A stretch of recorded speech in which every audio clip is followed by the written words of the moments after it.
సహజంగా సంతానం లేని దంపతులకు కృత్రిమ గర్భధారణ పద్ధతి ద్వారా తల్లిదండ్రులుగా అయ్యే అవకాశం కల్పిస్తోంది Eva IVF, the complete fertility care centre.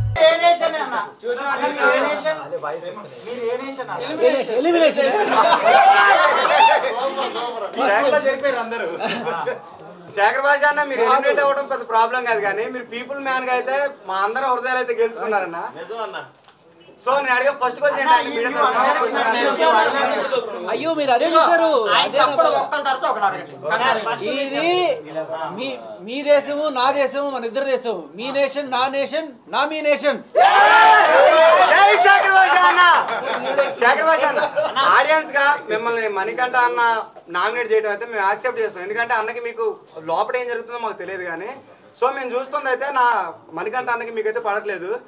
Aditya అన్న మీరైతే చాలా బాండింగ్ తో అయితే ఉన్నారు, బట్ ఎలిమినేషన్ నామినేషన్ టైంలో అయితే ఆదిత్య అన్న మిమ్మల్ని నామినేట్ చేసిండు. మేము చూసింది నిజం లేకపోతే లోపల ఏం జరిగింది అనేది మీ మాటలో చెప్పండి. నాకు షాకింగ్ అనిపించింది.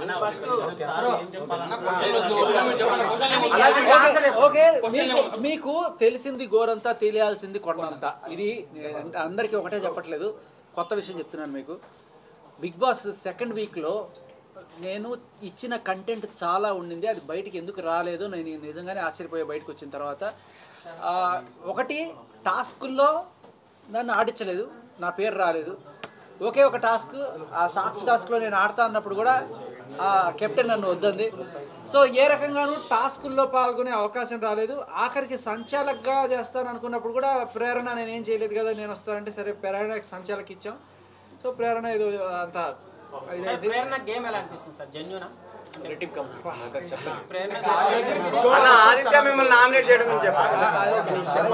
ఆదిత్య నామినేట్ చేసినప్పుడల్లా నాకు కట్టప్ప బాహుబలిని పొడిచినట్టే అనిపించేది. కాదు, ఇప్పుడు ఆయన నామినేట్ చేసినా కూడా నేను ఎప్పుడు కూడా నామినేట్ చేస్తే ఏమవుతుంది, నాకు జనాలు ఉన్నారు కదా, వాళ్ళకి నేను నచ్చితే నేను ఎక్కడికి పోతాను అనుకునేవాడిని. ఆడియన్స్ ఉన్నారు, వాళ్ళు ఓడియన్ అంటారు అనుకున్నాను, బట్ ఆడియన్స్ ఓడిచేస్తాం. కరెక్ట్ అన్న. మణికంఠ ఇంకో పల్లవి ప్రశాంత్ అవుతారని మీరు అంటారా అన్న?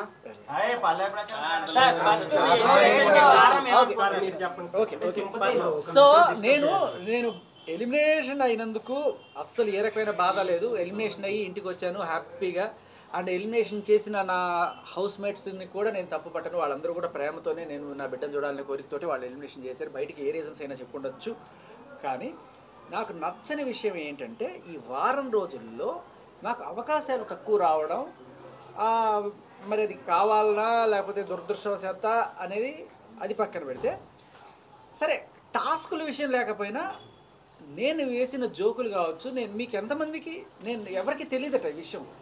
ఈ దొంగతనాలు చేస్తున్నారు కదా, అది ఇక్కడ తీసుకొచ్చి ఇది ఇక్కడ చేసి ఎంతమంది చూసుంటారు.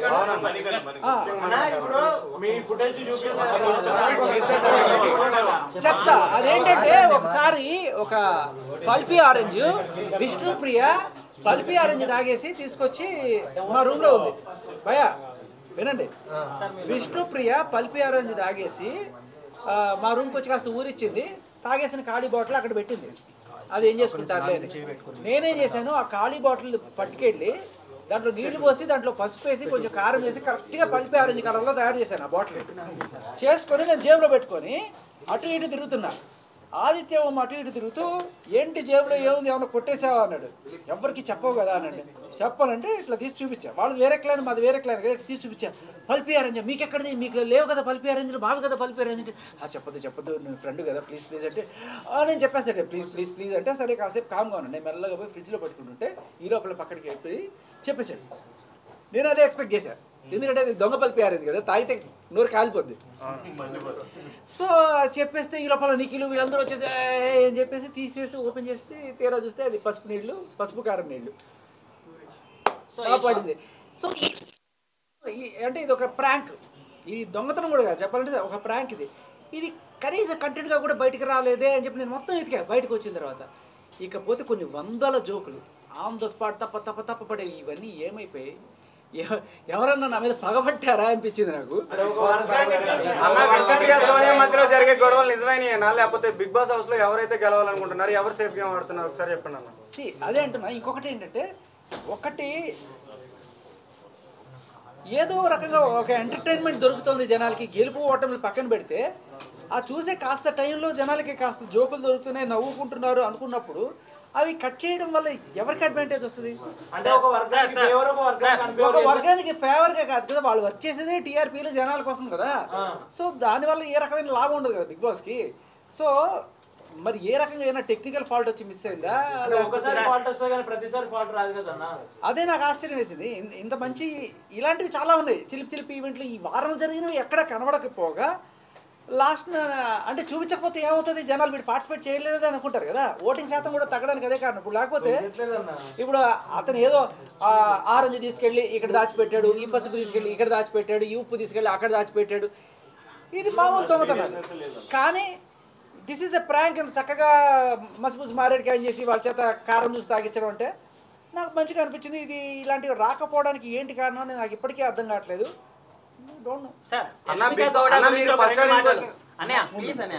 యష్మిక గౌడ నుంచి చెప్పండి, గేమ్ ఎలా అనిపిస్తుంది? యష్మి దగ్గర నుంచి చూసే కాబట్టి రూమ్మేట్ కాబట్టి యష్మి ప్రేరణ వీళ్ళిద్దరు కూడా ఒకే టైప్ ఆఫ్ ఇది ఉంటుంది. కాకపోతే ప్రేరణ కొంచెం తొందరగా బయటపడిపోతుంటుంది. యష్మి ఏదో రకంగా చిన్న చిన్న వాటికి కూడా గొడవ చేయడము, లేకపోతే తొండి ఆడినా సరే ఏదో రకంగా మనం గెలవాలి అనేది ఉంటుంది. అండ్ కొంచెం హార్ష్గా మాట్లాడుతూ ఉంటుంది. తప్పు మందని తెలిసినా కూడా గట్టిగా ఇది చేయడం, ఇదే గేమ్ స్ట్రాటజీ అంటే. అంటే తప్పు నీది, నువ్వేమో అవతల వాడిని అరుస్తావు, మనం ఏదో రకంగా గెలవాలి. నాకు అర్థం కాకపోయేది, ఓహో ఇలాగే ఆడాలా బిగ్ బాస్ అంటే. నేను అన్ని ఆవిడ చూసినంత డెప్త్గా చూడలేదు. కానీ నాకు ఒక శోభా శెట్టి లేదా రతికతో పోలుస్తున్నారు, అంత నెగిటివిటీ ఉందన్నమాట బయట. సో అలాంటి నాకు కొంచెం అప్పుడప్పుడు కోపం వచ్చింది. నేను ఒకసారి అభయ్ కూడా చెప్పాము, లేదు నువ్వు చేసేది కరెక్ట్ కాదని కూడా ఇద్దరం చెప్పాము. కానీ మాకే ఆవిడ శుద్ధులు చెప్పేది, లేదు మీ మొక్కలకి ఏం తెలుసు, గేమ్ ఇట్లాగే ఆడాలి బిగ్ బాస్లో అంటే అవునేమో ఇట్లాగే ఆడతారేమో బిగ్ బాస్. కానీ నాకు ఒక డౌట్ అయితే కొడుతుండేది, సరే నువ్వు ఇలా ఆడి గేమ్ అయితే గెలుస్తావు, అక్కడ జనాల్లో బ్యాడ్ అయిపోతావు కదా. ఎన్నాళ్ళు నువ్వు చీఫ్ నుంచి తప్పుకొని బయటకి ఎలిమినేషన్కి వచ్చావంటే జనాలు ఇట్లా పేక మీద కాలేసి తొక్కేస్తారు కదా. సో నేను అదే చెప్పా, నువ్వు గెలుచుకోవాల్సింది గేమ్లు కాదు జనాలు గుండెలు, నువ్వు ఫస్ట్ అది ఆలోచించి అందరికీ అదే చెప్పేవాడిని. ఈ సెకండ్ నువ్వు పక్క టీం మీద ఏదో గెలిచాను అని చెప్పి హే అంటావు, ఏదో కాస్త ఫుటేజ్ కోసం ఇట్లా ఓదార్పేతలు ఏమన్నా చేయొచ్చు. బట్ జనాలు కదా నువ్వు గెలవాల్సింది. సోనియా గేమ్ ఎలా ఉంటుందండి చెప్పండి. సోనియా ఎప్పుడు కూడా చాలా డల్గా ఉంటుంది. ఎప్పుడు ఒక బెడ్లో కూర్చొని ఉంటుంది. తను పెద్దోడు చిన్నోడు వచ్చి ఆవిడ ప్రాబ్లమ్స్ ఏవో తెలుసుకొని ఓదార్పేతలు చేయాలి. అని బిగ్ బాస్ లో హక్కులు ఎక్కువైపోయినాయి అన్న. చూసినప్పుడు మీకు ఇరిటేట్ మొగజాతి ఆణిముత్యంగా మీరు చెప్పలేదు, మాట్లాడారన్న. మిమ్మల్ని అభిరామ్ నామినేట్ చేయడం మీరు ఆన్సర్ చెప్పలేదు అన్న. రీ ఎంట్రీ ఉంది అంటున్నారు.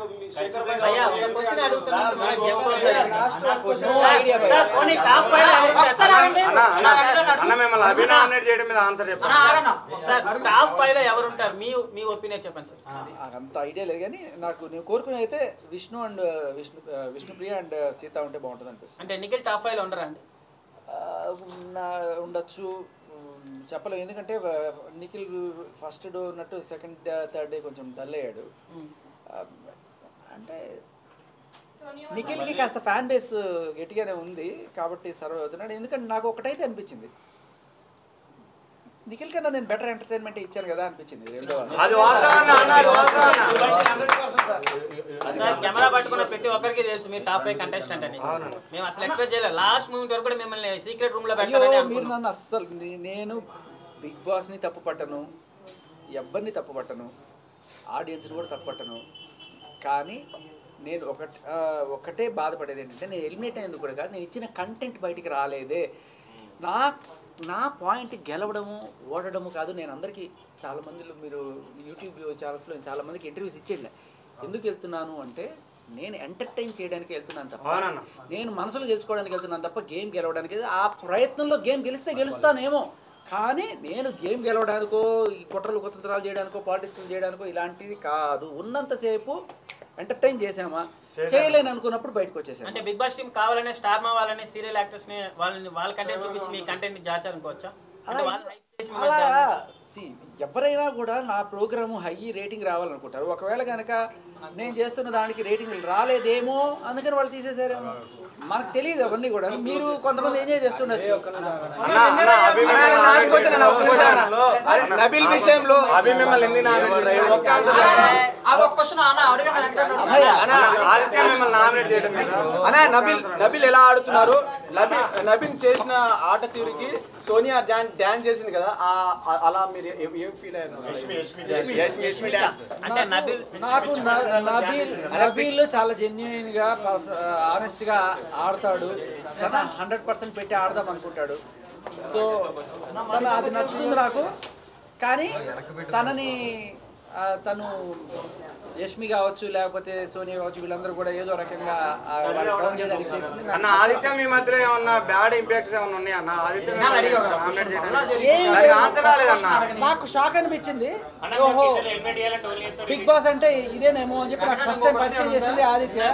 అప్పటిదాకా కలిసి తిరిగిన సడన్ గా పసకన నుంచి పొడిచాడు, తర్వాత రెండోసారి పొడిచాడు, మూడోసారి పొడిచాడు. సీత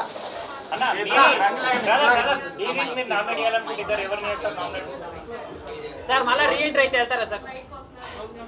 నన్ను నేనే 2 సార్లు నామినేట్ చేసుకున్నాను.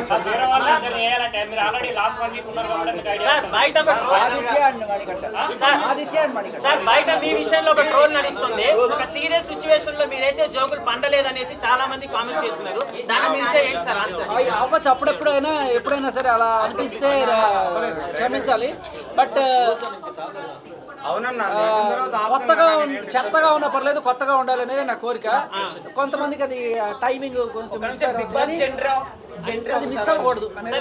అంటే సార్ చాలా మంది కంటెస్టెంట్ ఉన్నారు. ఆదిత్య ఓం గారు అవ్వచ్చు, పృథ్వీరాజ్ గారు అవ్వచ్చు, వీళ్ళు ఎలిమినేట్ అవ్వాలి యాక్చువల్లీ ఈ వీక్ లో. బట్ ఒక తెలుగు వాళ్ళు అయ్యండి మీకు హై రేటింగ్ ఉన్న మిమ్మల్ని ఎలిమినేట్ చేశారు. నన్ను బిగ్ బాస్ చరిత్రలో మొట్టమొదటి ప్రేమతో చేసిన elimination. Thank you so much.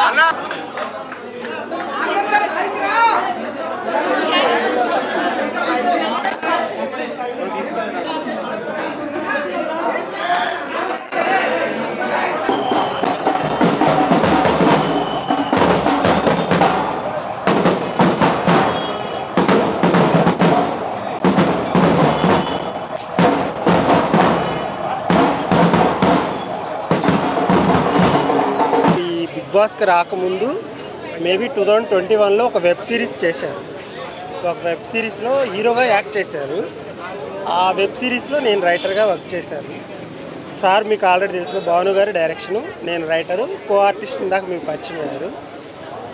అప్పుడు శేఖర్ భాష గారు నాకు పరిచయం. సార్తో అప్పుడు మేము కలిసి రాయటంలో రైటింగ్ అనే యాక్టింగ్ విషయంలో కానీ శేఖర్ భాష గారు బాగా ఇంటెలిజెంట్ అనేది చెప్పగలం. ఫస్ట్ ఆఫ్ ఆల్ చాలా టాలెంటెడ్.